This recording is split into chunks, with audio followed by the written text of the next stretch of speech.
परमेश्वर आपकी प्रार्थनाओं को सुनता है? अगर नहीं सुनता है तो फिर क्यों नहीं सुनता? सुनता है तो अच्छी बात है, अगर नहीं सुनता है तो क्यों नहीं सुनता? इन बातों को आज हम पवित्र शास्त्र से सीखना चाहते हैं। हर एक ईसाई व्यक्ति ये प्रार्थना के जीवन को व्यतीत करता है। कोई 5 मिनट, कोई 10 मिनट, कोई 1 घंटा, कोई 2 घंटा, कोई 3 घंटा, कोई 5 घंटा, कोई 8 घंटा, कोई घंटे घंटे प्रभु के सामने प्रार्थना करते हैं।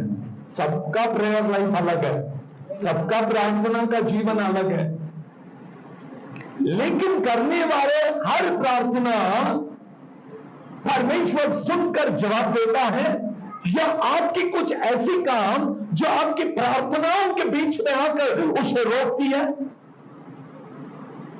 हमारे ही काम हमारी प्रार्थनाओं के लिए रुकावट का कारण बनती है। हमारा जीवन हमारे प्रार्थनाओं के लिए रुकावट का कारण बनता है।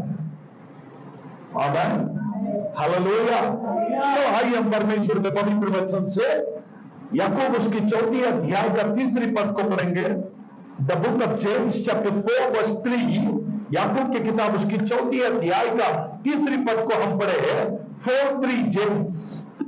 मांगते हो और पाते नहीं, मिलने की पूरी इच्छा से मांगते हो, ताकि अपने भोग विलास में बुरा दो। हालेलुया। तुम बुरी इच्छा से मांगते। हर व्यक्ति जब प्रार्थना करता है तो कुछ ना कुछ बातों को प्रभु के पास में मांगते रहता है कि प्रभु मुझे ये चाहिए, वो चाहिए, ऐसा हो वैसा हो। परंतु बाइबल कहती है तुम तो मांगते हो, पर किस लिए मांगते हो? किस लिए? अपने भोग और विलास के लिए। मराठी में लिखा है, हाँ, अपने चैनी करिता। मेरा तेलुगु बाइबल में लिखा है कि तुम अपने स्वार्थ के लिए मांगते हो। किस लिए? स्वार्थ है इंसान का। चैन मतलब मराठी में वही है, हमारे लिए भोग विलास मतलब सुख, हमारी जरूरतों को पूरा करने के लिए हम प्रार्थना करते हैं। यही तो आपकी प्रार्थना की रुकावट है, इसलिए आपकी प्रार्थना स्वर्ग में नहीं जाती है। मत्ती रचित सुसमाचार में यीशु मसीह ने कहा, आइए पढ़कर देखेंगे। मत्ती रचित सुसमाचार उसकी 6वीं अध्याय में 5वें पद में लिखा है, जब तुम प्रार्थना करे तो कपटियों के समान प्रार्थना ना कर, क्योंकि लोगों को दिखाने के लिए आराधनालय मतलब आराधना करने वाला स्थान, आराधना करने वाला जगह। Praise the Lord. आपका आराधना का स्थान। हम लोग यहां पर खड़े हैं तो यह आराधनालय है, मतलब आराधना करने वाला स्थान, प्रभु का स्तुति करने वाला जगह। प्रभु की आराधना करने के लिए आए हम लोग, हम प्रभु की स्तुति करने के लिए आए हैं। जब भी तुम आराधनालय में जब प्रार्थना करते हो तो कैसी प्रार्थना होना चाहिए? कपटियों के समान ना हो। मन में कुछ रख के, मुंह में कुछ रख के प्रार्थना करना ये ठीक नहीं है। आपकी प्रार्थना प्रभु नहीं सुनेगा। जब प्रार्थना करोगे तो हृदय का शुद्ध होना अनिवार्य है, जरूरी है कि हमारा हृदय, हमारा मन, हमारा जीवन यह शुद्ध होना चाहिए। प्रार्थना करते हैं, लेकिन आपकी प्रार्थना कैसी है आज? आपका प्रेयर लाइफ कैसा है? एक स्वार्थी व्यक्ति जब प्रार्थना करता है तो अपने स्वार्थ के लिए प्रार्थना करता है। एक कपटी व्यक्ति जब प्रार्थना करता है तो कपट से भरकर प्रार्थना करता है। स्वार्थी व्यक्ति अपने स्वार्थ के लिए प्रार्थना करता है, एक कपटी व्यक्ति कपट को भरकर प्रार्थना करता है। आप मुझे बताइए, ऐसी प्रार्थना प्रभु सुनेगा क्या? रुकावट कोई दूसरा व्यक्ति आपके जीवन के लिए रुकावट का कारण नहीं है, आप खुद ही आपके जीवन के लिए रुकावट के कारण हो। आपके जीवन में जो रुकावटें आती है, आपके प्रेयर में जो रुकावटें आती है, ये दूसरे की वजह से नहीं, हम खुद हमारे प्रार्थनाओं में रुकावट के कारण बन जाते हैं। प्रभु नहीं सुनता। यशायाह नबी की ग्रंथ 59वें अध्याय का पहले पद में लिखा है, the book of Isaiah chapter 59 verse 1, 59 verse 1 पढ़कर देखिए जल्दी से। तो यहोवा का हाथ ऐसा छोटा नहीं हुआ, यहोवा का हाथ ऐसा छोटा नहीं हुआ कि उद्धार न कर सके। हाँ। वो ऐसा बहरा हो गया है कि सुन न सके। परंतु तुम्हारे अधर्म किसका? और कोई दूसरा करे हमारी प्रार्थना को रुकावट? बिल्कुल नहीं। आपका पड़ोसी आपका रुकावट नहीं हो सकता। रोकने वाले चाहे कोई भी हो, आपकी प्रार्थना कभी रुकेगी नहीं। परंतु हम खुद हमारे प्रेयर के लिए रुकावट के कारण को चाहते हैं। हमारा प्रेयर लाइफ को हम रोकते हैं, हमारा प्रार्थनाओं के लिए हम ही रुकावट के कारण बनते हैं। मेरे प्रिय भाइयों और बहनों, अपने आप को जांचने का समय है। यह आपके अपराध, पढ़िए फिर से 59:2। परंतु तुम्हारे अधर्म के कामों ने तुमको तुम्हारे परमेश्वर से अलग कर दिया है। तुमको तुम्हारे परमेश्वर से अलग कर दिया है। देखो, परमेश्वर का हाथ इतना छोटा नहीं है कि वो तुमको मदद ना करे। परमेश्वर का कान बहरा नहीं है कि वो तुम्हारी प्रार्थनाओं को ना सुने, परंतु तुम्हारे अधर्म ने तुम्हारे लिए रुकावट का कारण हो गया। भजन संहिता 66वां अध्याय 66वें भजन उसके 18वें पद को पढ़ेंगे। 66 वर्स 18, 66 वर्स 18 भजन संहिता। और यदि मैं अपने मन में अनर्थ की बातों को सोचता तो प्रभु मेरी प्रार्थनाओं को नहीं सुनता। अगर तुम अपने मन में अनर्थ की बातों को सोचते हैं और प्रार्थना करते हैं तो प्रभु आपकी प्रार्थना कैसे सुनेगा? मन में एक मुंह में एक नहीं चाहिए। आपका मन भी साफ होना चाहिए, आपका प्रार्थना भी साफ होना चाहिए, आपका प्रेयर लाइफ भी एकदम क्लीन होना चाहिए। Hallelujah, praise the Lord, hallelujah. एक व्यक्ति मेरे सामने, एक 4-5 लोग बैठे और डिस्कशन कर रहे थे। सभी लोग सेवक थे, सेवक लोग हैं, पास्टर्स है। तो एक पास्टर दूसरे पास्टर से कहता है कि देखो, अगर मुझे प्रभु से कुछ मांगना है तो मैं जवाब यूं लेके आता हूं, 3 दिन में उपवास करूंगा ना तो फटाफट हो जाएगा जो काम मैं बोलता हूं। तुमको देखना है तो देखो, मेरे खिलाफ यदि बात करोगे तो मैं 3 दिन में रिजल्ट लेके आऊंगा। वाह, ऐसा कभी नहीं होता। ये मूर्खता है। आपकी प्रार्थना सुन के प्रभु किसी को दंडित नहीं करेगा कभी। मेरा परमेश्वर इस्राएल का परमेश्वर है, जिसने बिलाम की बातों को नहीं सुना। हालेलुया। कोई भी आपके खिलाफ में प्रार्थना करेगा, प्रभु नहीं सुनेगा। अगर कोई कपटी व्यक्ति आपके बाजू में बैठकर आपके बारे में कपट से प्रार्थना करेगा, आप बिल्कुल भी डरना नहीं, क्योंकि मेरा परमेश्वर तुम्हारे संग है। याद रखिए मेरे भाई मेरे बहन, अगर कोई भी आपको धमकाता है, कोई भी कहता है कि नहीं हम प्रार्थना करेंगे प्रभु रिजल्ट देगा, प्रभु ऐसे गलत रिजल्ट कभी नहीं देता। प्रभु अच्छा रिजल्ट देता है। समझ में आ रहा है आपको? हालेलुया। प्रभु गलत बातों को सुनता भी नहीं है। यशायाह 59 में वही लिखा, उसके कान में गलत बातें जाती ही नहीं है। जानते हो क्यों? मध्य आकाश में घूमने वाले दुरात्मा के समूह, जो आग से भरी हुई प्रार्थना है वही प्रभु के पास में जाती है। और जो कपट से भरी हुई, स्वार्थ से भरी हुई प्रार्थनाओं को शैतान की आत्मा बीच में ही रोक लेता और अपने लिए स्वीकार कर लेता।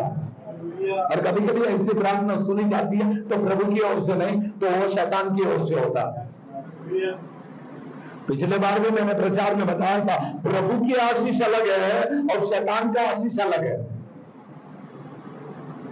प्रभु प्रार्थना सुनने वाली प्रार्थना अलग है, शैतान सुनने वाली प्रार्थना अलग है।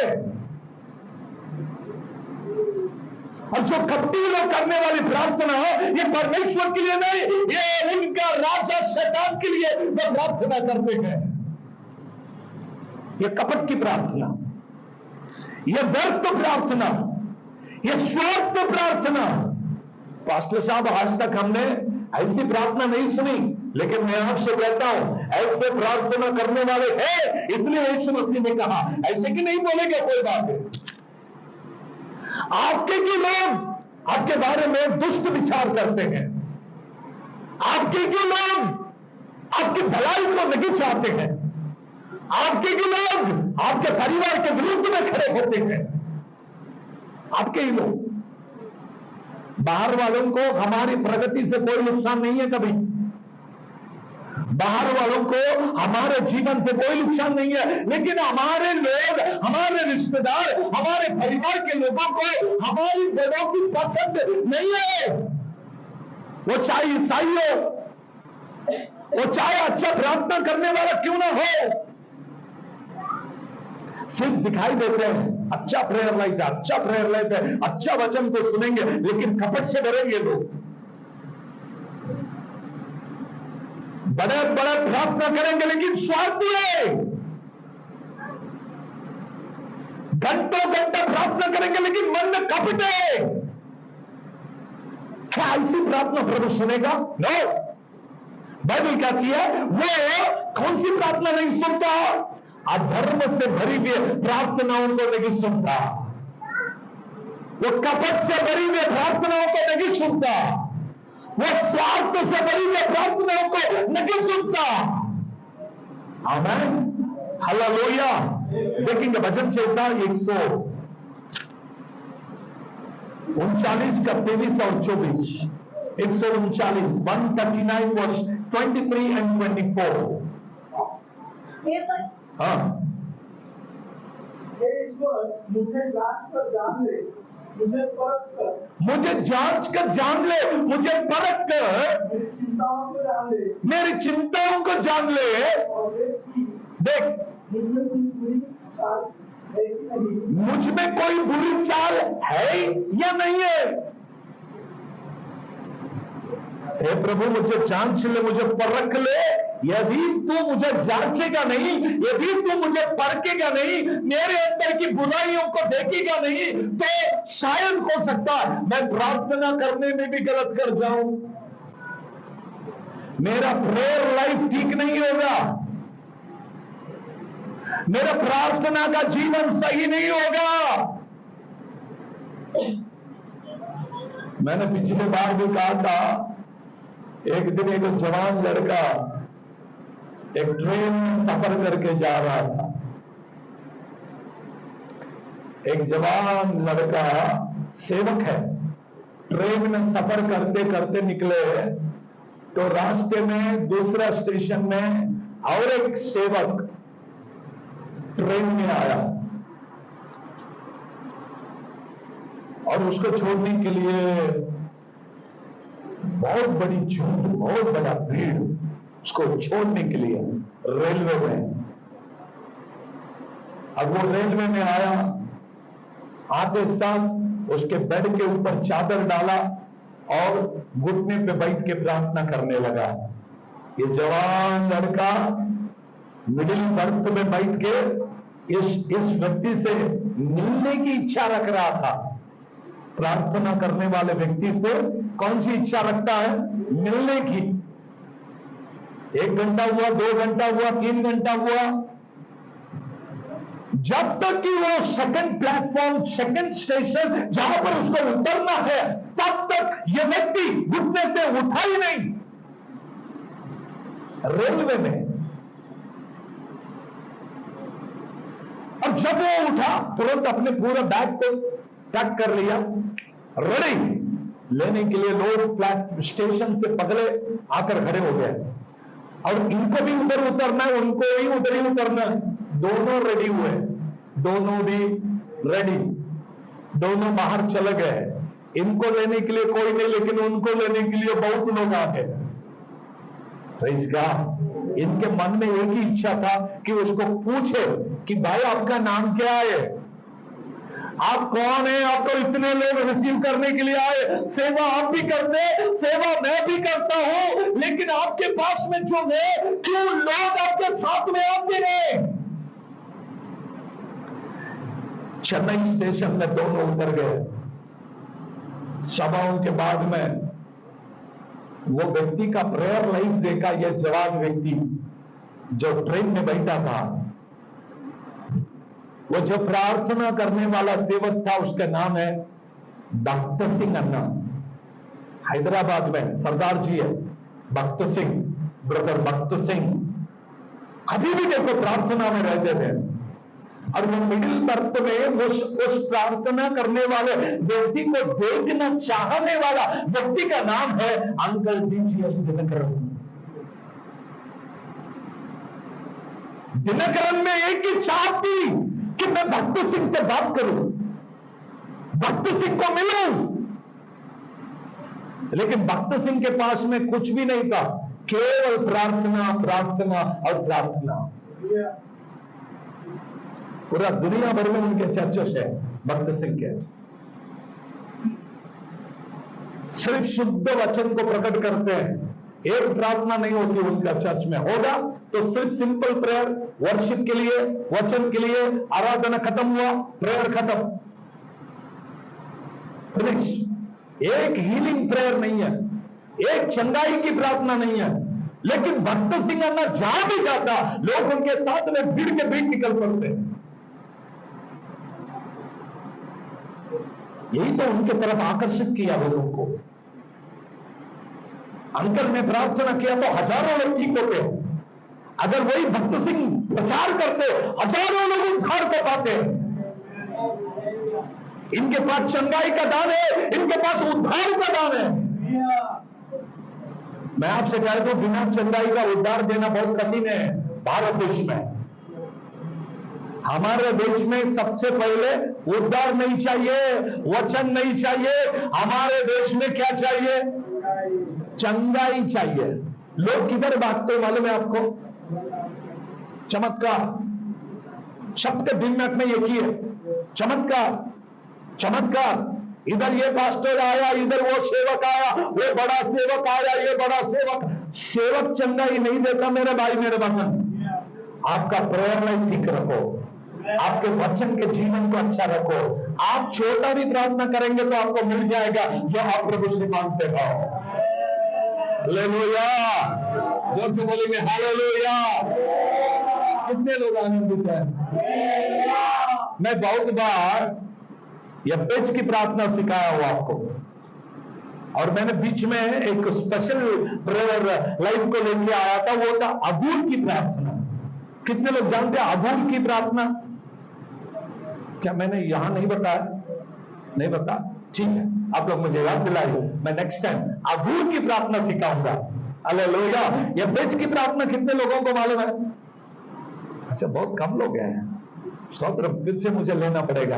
हालेलुया। यब्बेज का प्रेयर लाइफ अलग है, अबूर का प्रेयर लाइफ अलग है। हालेलुया। आप लोग याद रखिए, प्रार्थना का जीवन अलग है। मैं प्रार्थनाओं के बारे में अच्छा शिक्षण देता हूं कि कैसा होना चाहिए प्रेयर लाइफ आपका। अब चलते चलते भी प्रार्थना करें, लेकिन स्वार्थ में प्रार्थना ना करें। प्रभु उसको तो इतना अच्छा दिया, फिर मुझे क्यों नहीं दिया? प्रभु उसको तो ये दिया, फिर मुझे क्यों नहीं दिया? इसको बजाने का दान दिया, मुझे क्यों नहीं दिया? इसको गाने का दान दिया, मुझे क्यों नहीं दिया? इनको ये दिया, मुझे क्यों नहीं दिया? इनको फ्लैग दिया, मुझे क्यों नहीं दिया? इनको कपड़े दिया, मुझे क्यों नहीं दिया? इनको अच्छा बाप पिताजी दिया, आपको क्यों नहीं दिया? हर पेड़ के लिए उचित हवा प्रभु देता है। अगर ज्यादा हवा देगा तो पेड़ गिर के टूट के नीचे गिर जाएगा। समझ लीजिए, जितना चाहिए उतना प्रभु की आशीष आपके लिए काफी, काफी, ज्यादा नहीं मांगना कभी। किसी के पास कुछ होता और किसी के पास कुछ नहीं भी होता। हो या ना हो, हर बात प्रभु की महिमा के लिए होनी चाहिए। आमीन, हालेलुया। और एक बात को मैं आपको बताऊंगा जो परमेश्वर के वचन में लिखा है, एहेजकेल नबी के ग्रंथ उसकी 14वीं अध्याय का 3री पद। एहेजकेल नबी के ग्रंथ उसकी 14वीं अध्याय का 3री पद को पढ़ेंगे। हाँ, क्यों हमारी प्रार्थना सुनी नहीं जाती? हमारी प्रार्थनाओं का रुकावट का कारण क्या है? एहेजकेल चैप्टर 14 वर्स 3। हाँ, हे मनुष्य के संतान, इन पुरुषों ने तो हाँ, अपनी मूर्ति अपने मन में स्थापित की। इन्होंने मूर्तियों को अपने मन में स्थापित किया, इसलिए मैं इनकी प्रार्थना नहीं सुनता। इन्होंने मूर्तियों को अपने मन में क्या किया? हाँ, और आगे, और अपने अधर्म की ठोकर अपने सामने रखी है। हाँ, फिर क्या वे मुझसे कुछ भी पूछने पाएंगे? क्या ये लोग मुझसे कुछ भी प्रार्थना में मांगेंगे, पूछेंगे? इनके मन में, इनके हृदय में, इनके जीवन में मूर्तियां हैं। यही तो रुकावट के कारण है। इन्होंने घर में से मूर्ति हटा दिया। ये मूर्ति का पूजा नहीं करते, लेकिन इनके मन में मूर्ति है। देखेंगे क्या है? कोलोसियों 3री अध्याय का 5वीं पद। The book of Colossians chapter 3 verse 5। ये मूर्ति मतलब क्या? मूर्त मतलब क्या? नहीं तो आप बोलेंगे कि बाहर के लोगों के लिए मैं प्रचार कर रहा हूं, बिल्कुल नहीं। मूर्त उन्होंने बनाकर अपने घर में रखा, आपने तो अपने हृदय में रखा। देखिए कोलोसियंस, book of Colossians chapter 3 verse 5। हाँ, हाँ, उन अंगों को मार दो, उन अंगों को मार दो जो पृथ्वी पर है। हाँ, अर्थात व्यभिचार, हाँ, अशुद्धता, हाँ, दुष्कामना, हाँ, बुरी लालसा, हाँ, और लोभ मूर्ति पूजा के बराबर। किसके बराबर है? किसके बराबर है? मूर्ति पूजा मतलब कोई देवी देवता का मूर्ति बनाकर रखने वाले मूर्ति के बारे में यहाँ पर नहीं लिखा। यहाँ पर आपके जीवन में रखने वाले मूर्तियां। कुछ लोग अपने अपने घर के लोगों को ही मूर्ति बना के अपने मन में रखते हैं। कुछ लोगों को हस्बैंड उनका मूर्ति होता है। उनको वचन से कोई लेना देना नहीं, प्रार्थना से कोई लेना देना नहीं, उनको पास्टर से कोई लेना देना नहीं, चर्च से कोई लेना देना नहीं, सियोन से कुछ लेना देना नहीं, स्वर्ग से कुछ लेना देना नहीं। मेरा हस्बैंड जो बोलेगा इट इज फाइनल। और कुछ लोग अपने पत्नी को भी अपने मूर्ति बना देते हैं। उनका पत्नी ही उनका ईश्वर है। और कुछ लोग अपने पेट ही उनका ईश्वर है। उनको दूसरे बीवी से, बच्चों से भी लेना देना नहीं है। वचन में लिखा उनका पेट ही उनका परमेश्वर है। सिर्फ खाना देखेंगे वो, अच्छा खाना है बस। प्रार्थना से कोई लेना देना नहीं, वचन से कोई लेना देना नहीं। सुबह से लेकर शाम तक, सुबह नाश्ता में क्या खाएंगे, दोपहर में क्या खाएंगे, शाम को क्या खाएंगे, फिर ये क्या खाएंगे, फिर किधर घूमने को जाएंगे, फिर चौपाटी में क्या मिलेगा, फिर वो होटल में क्या मिलेगा। इनके पास में सिर्फ खाने के लिए, पीने के लिए यही विचार है। इनके मन में एक एक मूर्तियां। कुछ लोग पास्टर को ही मूर्ति बना के अंदर बिठा देते हैं। कुछ भी हुआ तो पहला फोन पास्टर को। पास्टर, इनको यीशु मसीह से कोई लेना देना नहीं। कोई भी व्यक्ति आपको सिर्फ रास्ता दिखाएगा, लेकिन वो परमेश्वर नहीं है।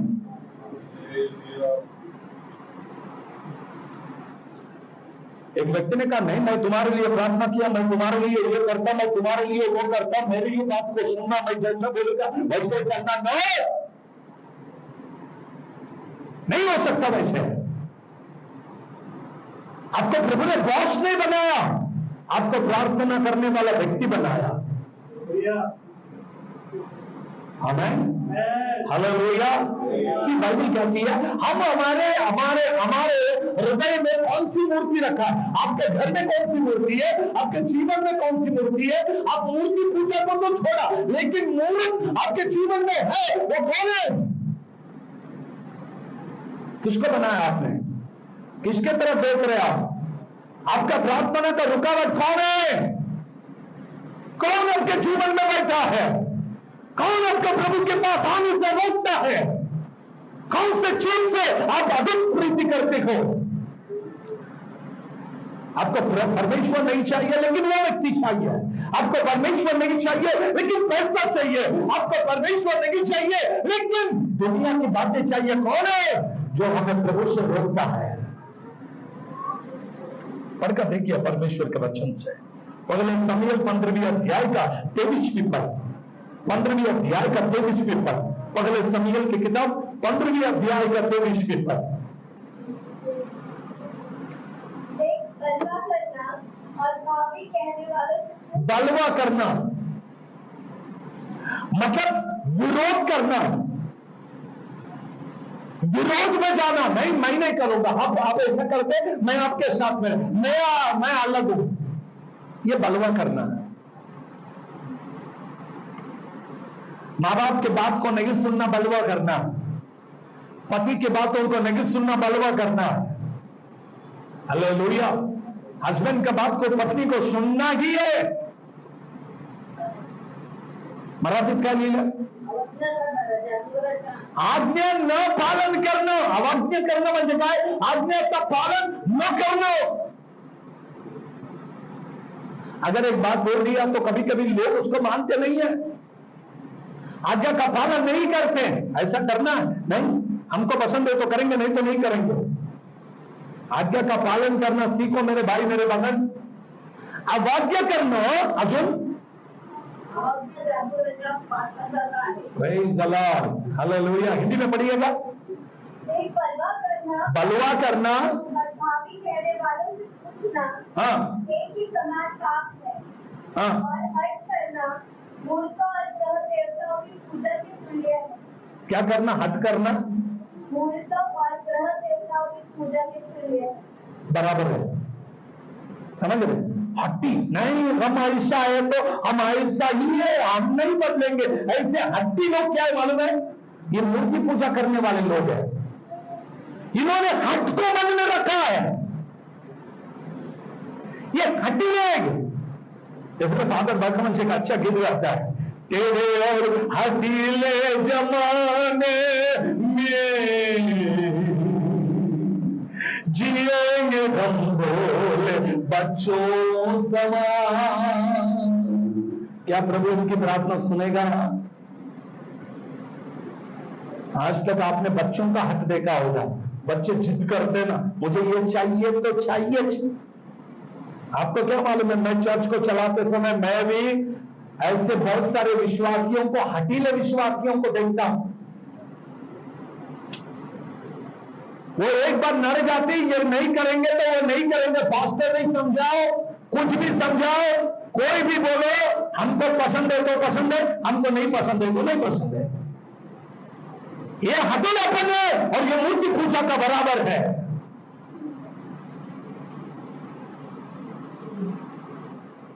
आपने सबको छोड़ दिया लेकिन इन बातों को नहीं छोड़ा जो आपके घर में, आपके जीवन में, आपके मन में इसने घर बन के बैठा है। क्या आपने इसका त्याग किया कभी? हठीलापन छोड़ो, वचन से अपने जीवन को प्रभु के लिए अर्पित कर दो। आज तक ऐसी जीवन होगा। कुछ लोग मुझसे कहते हैं, पास्टर साहब हम एक बार तेरा घूम गया ना, फिर किसका नहीं सुनते। मुझे ही आके बोलते हैं। कुछ लोग हैं, हम नहीं सुनते थे। मैं कहता हूं सच्चाई के लिए खड़े हो तो अच्छी बात है, लेकिन हट के लिए मत खड़े हो जाओ, जिद के लिए मत खड़े हो जाओ, जिद मत बनो। हठीलापन को छोड़ दो जो मूर्ति पूजा का बराबर है। और इससे प्रभु आपकी प्रार्थना नहीं सुनेगा। आमीन, हालेलुया। एफेसियों उसके 5वें अध्याय के 5वें पद। मूर्ति क्या क्या है वो बता रहा हूं मैं आपको। पहले हमने देखा कोलोसी 3:5 में, लोग ये मूर्ति का बराबर है। लोग पहले शमूएल 15:23 में हमने देखा, यहां पर हठीलापन, ये मूर्ति पूजा का बराबर है। अब एफेसी 5:5 को पढ़ेंगे। हाँ, क्योंकि तुम यह जानते हो कि किसी व्यभिचारी या अशुद्ध जन या लोभी मनुष्य की जो मूर्ति पूजन के बराबर है। किसके बराबर है? मूर्ति पूजा के बराबरी कर रही है लोग। मूर्ति पूजा तो छोड़ दिया ना, हमने छोड़ दिया ना, अभी हम प्रभु के पास आए फिर भी कर रहे हैं। मैं नहीं बोल रहा हूं, बाइबल बोलती है हम लोग कुछ बातों को छोड़ दिया और कुछ बातों को लेकर अभी भी बैठे।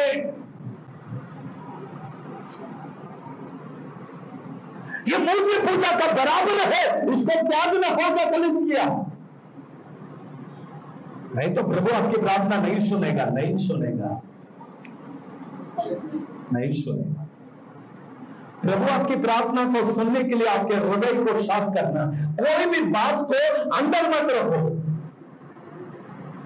उसकी चाहत मत रखो, उसको हटीलापन मत बनाओ, जिद्दी जीवन को मत जियो, लिव इट।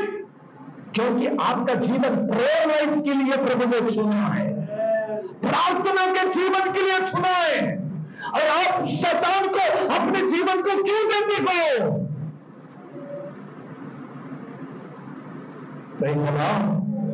जानते हो मैं बोलते बोलते कितने बातों को बताकर गया। आपने शायद पेन और पेपर साथ में है या नहीं है मुझे नहीं मालूम। मैंने पहली बात कहा आप स्वार्थ के लिए मांगते हो इसलिए नहीं मिलता। दूसरी बात हम कपट से मांगते हैं इसलिए कोई भी हमारी प्रार्थना वो सुनी नहीं जाती है। आमीन, हालेलुया। और उसके बाद हमने क्या देखा? यशायाह के ग्रंथ उसके 59वें अध्याय का दूसरी पद में हमने पढ़ा क्यों हमारी प्रार्थना सुनी नहीं जाती? अधर्म। मराठी बाइबल में लिखा है तुमचे पाप के, तुम्हारा पाप, तुम्हारा अधर्म, तुम्हारा और तुम्हारे परमेश्वर के बीच में। इसलिए मैंने कहा मराठी बाइबल में बहुत अच्छा लिखा है तुमचा आणि तुमचा परमेश्वराचा मध्ये तो आड भिंत आहे, आड भिंत आहे। इसलिए तो नहीं सुन रहा है भाई। दीवार बन गया तुम्हारा अधर्म, तुम्हारा पाप, तुम्हारे परमेश्वर के बीच में दीवार बन गया। बोलिए कैसे, कौन रुकावट है? आपके पड़ोसी है क्या? नहीं, फिर कौन है? हमारा बातें, हमारा हटीलापन, हमारा जीवन, हमारा स्नेह, हमारा कपटीपन, हमारा अधर्म हमारे लिए दीवार बन गया। लोग बोलते पास्टर साहब प्रार्थना करते प्रभु नहीं सुनता। क्यों नहीं सुनता? क्या रीजन है, क्या कारण है प्रभु हमारी प्रार्थना को नहीं सुनता? मेरे भाई मेरे बहन, लोग इन वचनों को सुनने के लिए पता है रोज मुझे फोन आता है, लेकिन ये चर्च मेरे लिए प्रभु ने बांध के रखा है। चर्च इधर एक है, उधर एक है, उधर एक है, इसलिए मैं भाग नहीं सक रहा हूं। फिर भी सप्ताह भर भागते रहता हूं, ट्रेन में, बस में रहता ही हूं, शरीर पूरा थक जाता है। आज रात में फिर से निकल जाऊंगा मैं, आज रात में फिर से रवाना हो जाऊंगा। आज पूरा मिनिस्ट्री करके सेवा करके घर जाकर आराम नहीं, सेवा करके घर जाना, बैग उठाना, फिर से सफर को आरंभ करना। जब तक जीवित रहूंगा तब तक प्रभु का काम करते रहूंगा। हालेलुया। लोग कहते पास्टर साहब आप जो टॉपिक लेकर आते हैं, आप जो विषय लेकर आते हैं ना, अब तक हमने कभी सुना नहीं ऐसी बातों को आप लेकर आते हैं। आमीन, हालेलुया। मैं कल रात में 3 बजे तक पवित्र शास्त्र को पढ़ रहा था और प्रभु ने मुझे बहुत बढ़िया सब्जेक्ट दिया। उसको आज मैं लेकर ही आने वाला था, लेकिन पवित्र आत्मा ने कहा कि आज नहीं बोलना। मैं रुक गया, इधर खड़ा होने के बाद बोला नहीं बोलना, तो रुक गया मैं। हम लोग प्रार्थना कीजिए कि प्रभु आने वाले दिनों में ऐसी बातों को लेकर आए, हालेलुया, कि हम उन बातों को सीखे। और उन बातों को जब मैं कितने सालों से बाइबल पढ़ रहा हूं, मेरे लिए नया है तो आपके लिए भी नया ही होगा। मैं कितने साल से प्रचार करता हूं, लेकिन जब पवित्र आत्मा मुझसे बात करता है तब मुझे लगता है कि मैं प्रभु मैं क्यों नहीं पढ़ाई है, आप मुझे दिखा रहे तो तब मुझे कुछ नया लग रहा है। इतने साल से जब मैं देखता हूं, सुनता हूं, पढ़ता हूं तो मुझे कुछ लगता ही नहीं है। लेकिन कब जब पवित्र आत्मा एक विशेष टॉपिक को उठा के मेरे मन में डालता है, याद रखिए मेरे प्रिय भाई बहन, आप धन्य हो। कितने लोगों को फील होता है कि हम धन्य हैं? आपको हर सप्ताह में अच्छा खाना मिलता है कि नहीं मिलता? बिरयानी बना के देता हूं कि नहीं देता? हालेलुया। आपके घर का बिरयानी खाने के लिए फिजिकल बॉडी के लिए, लेकिन मैं जो देता हूं वो आत्मिक मन्ना है जो आपके लिए खाने को देता है। आप तंदुरुस्त बन जाए और शैतान के विरुद्ध में खड़े हो जाए, आप बल को प्राप्त करें और आप लड़ाई में जीते। Hallelujah, hallelujah. आइए हम एक बात तो करेंगे नीति वचन की किताब उसके 23वें अध्याय के 24वें पद, सॉरी 14वीं पद, 23 का 14। फटाफट कोई भी पढ़ना है, एकदम जितना फास्ट आप जाएंगे उतना फास्ट में सब्जेक्ट को आपके पास रखूंगा। 23वीं अध्याय के 14वीं पद, नीति वचन। हाँ, तो उसको छड़ी से मारकर, यही तो मेरा काम है आज। आप कभी कभी आपको लगेगा पास्टर साहब को शायद किसी ने हमारे बारे में कुछ तो बोला इसलिए बता रहे हैं। और मैं आपको एक बात बता दूं, एक विषय आपको मैं बताना चाहूंगा आज। मैं मेरे आत्मिक जीवन में लोगों का सुनना बहुत कम है मेरा, मैं सुनता बहुत कम हूं। अगर कोई कुछ बोलता है तो मैं बोलता हूं रहना दो, लेकिन छोड़ दो, वो विषय से मेरा कोई लेना देना नहीं है। और मैं किसी की बात सुनकर कभी प्रचार करने के लिए खड़ा नहीं होता।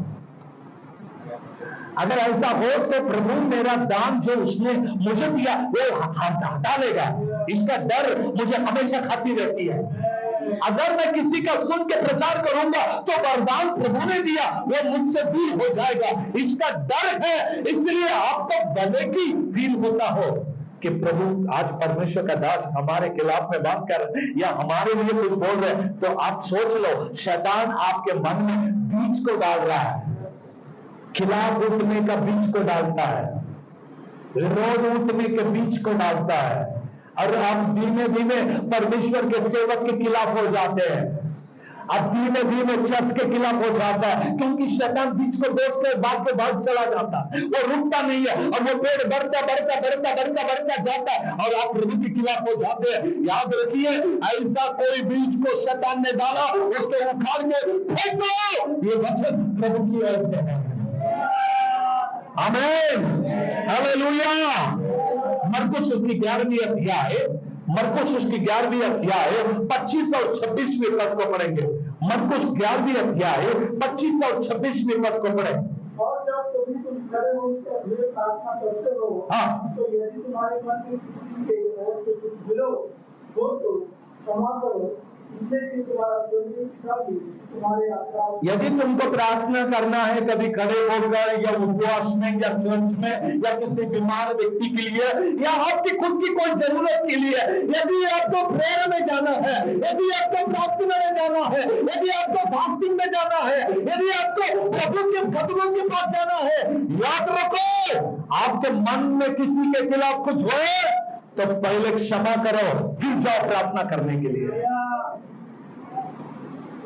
अगर आप प्रार्थना करने के लिए जाते हैं, अगर आपके मन में किसके खिलाफ में कुछ भी है, आपका प्रेयर ओवर नहीं जाएगा, याद रखना।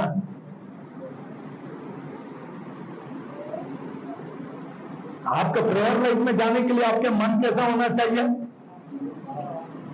कैसा होना चाहिए? शुद्ध होना चाहिए। शुद्ध जल तो छिड़क दे, मन को मेरे बदल दे। हालेलुया। जब तक परमेश्वर का वचन की शुद्ध जल है, वचन में लिखा है वचन की शुद्ध जल है। अभी मैं वचन को बताते समय ये बारिश के समान आपके ऊपर आएगा। अभी गीत को गाया ना क्या, किसके समान? एक बारिश के समान और एक अग्नि के समान और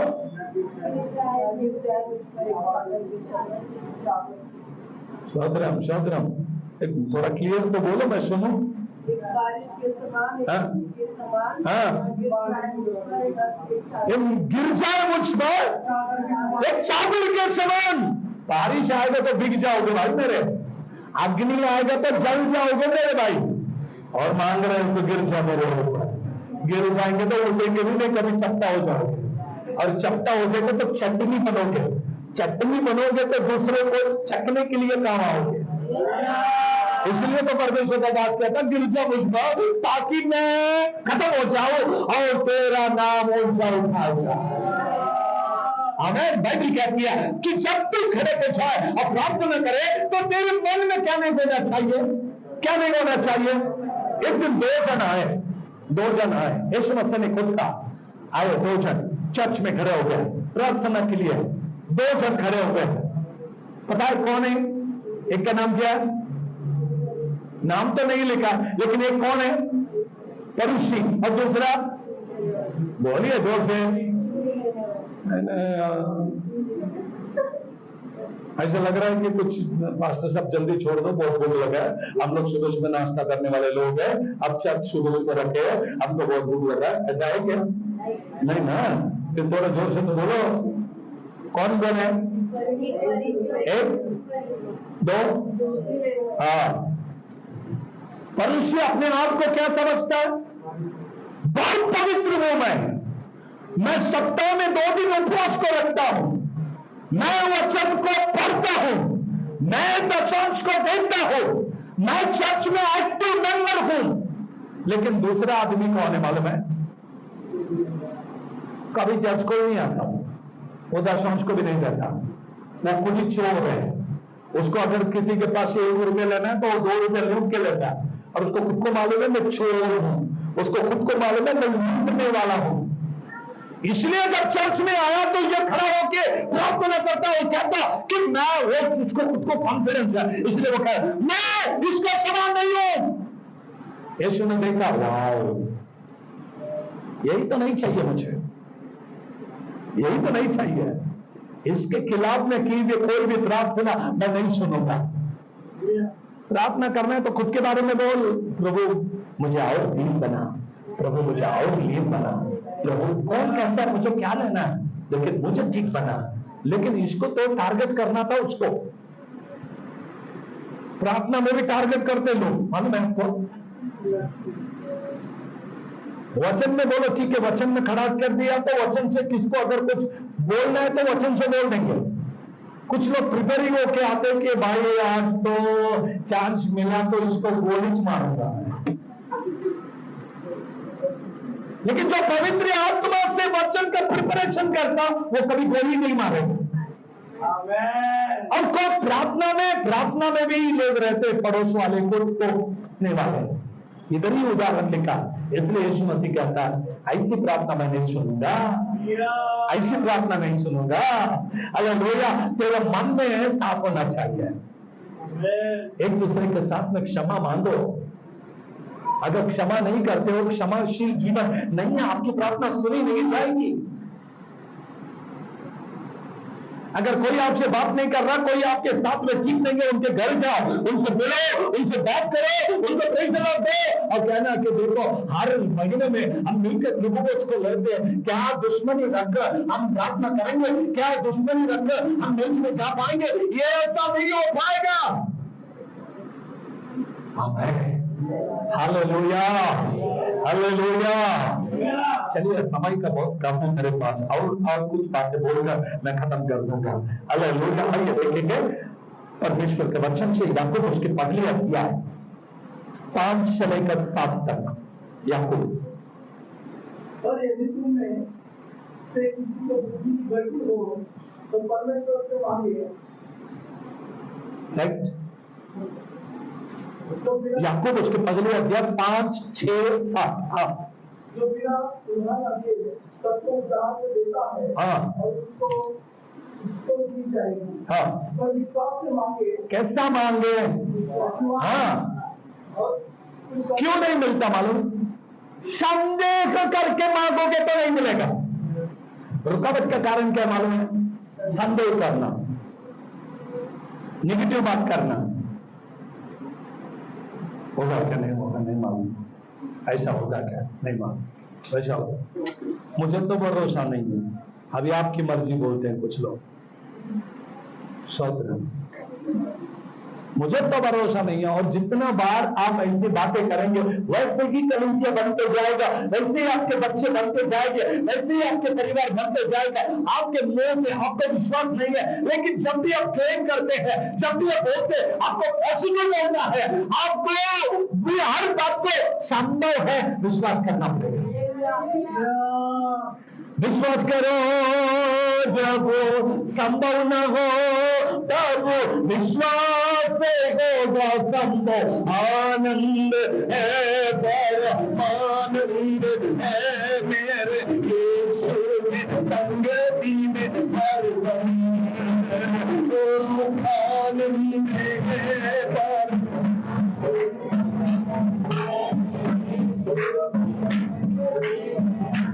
हालेलुया।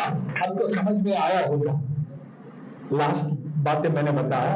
क्यों हमारी प्रार्थना नहीं सुनी जाती है मालूम है? आपके अंदर प्रार्थना करते समय संकोच है। होगा क्या नहीं होगा? अविश्वास। और एक बात को बोल के खत्म कर दूंगा। याकूब 4 अध्याय 2 पद 4 का 2। तुम लालसा रखते हो और तुम्हें मिलता नहीं। हाँ, तुम लालसा रखते हो, लालसा रखते, कोई भी बात को इच्छा रखते हो, लेकिन तुम्हें मिलता नहीं है। हाँ, इसलिए तुम हत्या करते हो। हाँ, तुम दाह करते हो। हाँ, और कुछ प्राप्त नहीं कर पाते। हाँ, तो तुम झगड़ते, तुम लड़ते। हाँ, तुम्हें इसलिए नहीं मिलता। इसलिए नहीं मिलता। समझ रहे बात को? आपका प्रार्थना का रुकावट आपका भाई, आपका बहन, आपके परिवार वाले, आपके पति, आपका पत्नी, आपका रिलेटिव, आपका पड़ोसी नहीं है। आपके अंदर से लड़ना झगड़ना बंद होना। घर में लड़ना झगड़ना, पति से पत्नी से झगड़ा करना। आपको मालूम है एक एक घर में कुछ हस्बैंड वाइफ 2-2 साल बात नहीं करते हो। कैसा रहते मुझे नहीं मालूम है ना? कुछ लोग बोलते हैं ना हम नहीं बात करते, घर नहीं रहते, फिर खाना देंगे पीना देंगे, फिर ये बच्चों को बोलेगा मम्मी को बोल खाना लाने को। और बच्चा बोलेगा तब बोले क्या? ऐसे कितने तो परिवार है। कुछ बच्चे माँ बाप से बात नहीं करते, कुछ बच्चे ऐसे हैं। क्यों भाई, क्यों नहीं बात करते? लड़ते झगड़ते। तो तुम्हारी प्रार्थना प्रभु सुनेगा क्या? सुनेगा? सुनेगा? याद रखिए, मैंने आज बहुत बातें बोला। कितने लोगों के समझ में आया नहीं आया मुझे नहीं मालूम, लेकिन याद रखना, अगर समझ में नहीं आए तो घर जाओ, वापस हमारे YouTube चैनल को ऑन करो और वापस से वचन को लगाओ। ये वचन आपको हमेशा मिलता रहेगा। बार बार सुनो, सुनेंगे, आपका जीवन पवित्र बनेगा और आपका जीवन में गलतियों को निकाल कर प्रभु के साथ में चलेंगे। आमीन, हालेलुया, हालेलुया। क्या नहीं होना चाहिए? तुमसे पढ़ेंगे, तुम लालसा रखते हो। प्रभु के पास हम लोग क्यों आए आज? कुछ तो है ना, कुछ तो लेकर जाने के लिए आए। कितने लोग लेने के लिए आए और कितने लोग देने के लिए आए? लेने के लिए कितने लोग आए? प्रभु से कुछ तो लेकर जाएंगे आज। अब प्रभु को देने के लिए कितने लोग आए? पैसा नहीं, अपना जीवन। प्रभु को आपका धन नहीं चाहिए, आपका पैसा नहीं चाहिए, प्रभु को आप चाहिए। लेकिन हमेशा लोगों को लेना ही मालूम है, लेना मालूम है, लेना मालूम है, लेना मालूम है, देना नहीं मालूम। अब देना कभी होता है मालूम है?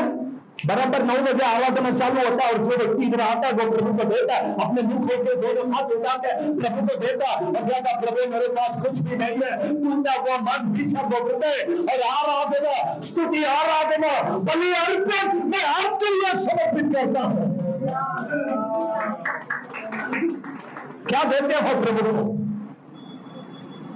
वचन तो सुनना है, मतलब लेना है। पहले लेने से पहले देना होता है और आपको देना आना चाहिए। प्रभु के लिए हर सप्ताह में क्या लेके आए? प्रभु कुछ नहीं है, खाली हुआ, खाली हृदय से आया, लेकिन आपके लिए स्तुति को लेके आया। और मेरा प्रभु आपके स्तुति के ऊपर विराजमान होना चाहता है। याद रखिए, हाँ याद रखिए, हमेशा प्रभु को देने के लिए आगे आइए। अब जितना दोगे प्रभु आपको उतना देगा। अगर आप देना नहीं जानते, केवल लेना जानते, कितने दिन लोगे? देना ही होगा प्रभु को, घुटने पे बैठना ही होगा प्रभु के पास और देना सीखो। हालेलुया। अब लालसा तो रखते कि प्रभु से कुछ मिले, लेकिन तुमको मिलता नहीं है। तुम हत्या और डाह करते हो, कुछ प्राप्त नहीं हो कर सकते। तुम झगड़ते, तुम लड़ते हो, तुम्हें इसलिए नहीं मिलता कि तुम ठीक से मानते नहीं है।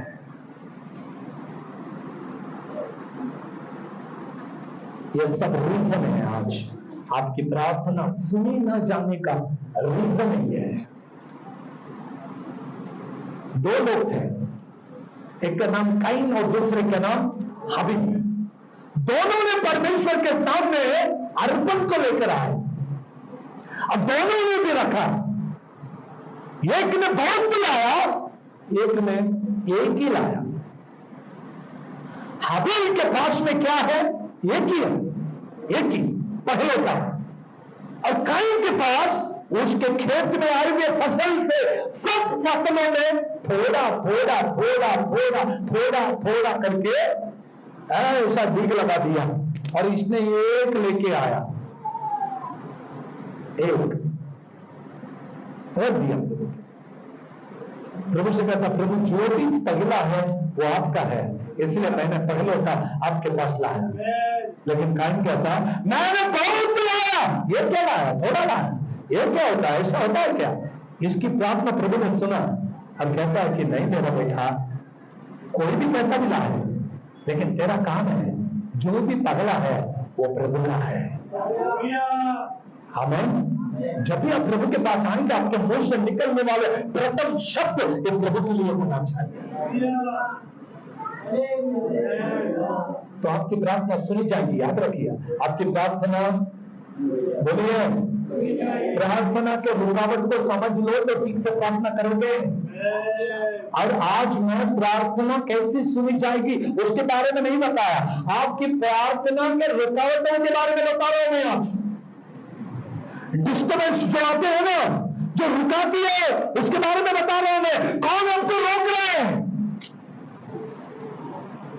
इब्रानियों उसकी 12वीं अध्याय की पगली पद में लिखा है, इतने बड़े गवाहों के बादल हमें चारों ओर से घेरा हुआ, तो भी रोकने वाली वस्तु, उलझ में डालने वाले पाप, इसको दूर कर हमारे दौड़ में डाले। उलझ में डालने वाले पाप और रोकने वाली वस्तु, प्रार्थना में रोकने वाली वस्तु, प्रार्थना करने के लिए रुकावट के कारण। कौन है आपका रुकावट का कारण? हालेलुया। हमारा शरीर हमारे रुकावट के कारण, हमारा विचार हमारे रुकावट के कारण, हमारा हठीलापन हमारे रुकावट के कारण, हमारा स्वार्थ हमारे रुकावट के कारण, हमारे कपट भरी भी जीवन हमारे रुकावट के कारण, हमारे अधर्म हमारे रुकावट के कारण। कितने सारे चीजें हैं हमारा लड़ना झगड़ना रुकावट के कारण। क्या क्या है हमारे पास जो हमारे लिए रुकावट के कारण बने, उनको हटाओ और चलो प्रभु के पास। आमीन, हालेलुया। तब आपका प्रार्थना सुनी जाएगी और स्वर्ग आपके लिए। एलिया की प्रार्थना ऊपर जाकर आग उतर के नीचे आई, वैसी हमारी प्रार्थना बनना है। हाबिल की प्रार्थना ऊपर गई और आग नीचे उतर कर बलि को उसने स्वीकार किया, अर्पणों को स्वीकार किया। वैसी यदि आपकी प्रार्थना हो, सूर्य चंद्र को रोकने वाले यहोशुआ के समान आपकी प्रार्थना हो, आपकी प्रार्थना मजबूत हो जाएगा। आप तैयार हो जाइए। एलिया ने प्रार्थना किया, 3.5 साल एक बूंद पानी भी जमीन पर नहीं गिरा। ऐसी प्रार्थना आपकी होनी चाहिए। क्या आप मांगोगे वो सब आपको मिलने के लिए। पगले आपके जीवन में रुकावट के जितने भी कारण हैं, आज जितने भी बातें प्रभु ने हमसे कहा, उसको ढूंढ के आपके जीवन से निकाल कर फेंक दो। प्रभु आपके जीवन में अद्भुत काम करेगा। आइए हम लोग प्रार्थना की चाहे, प्रभु आपके जीवन में अद्भुत कार्यों को करेगा। आमीन।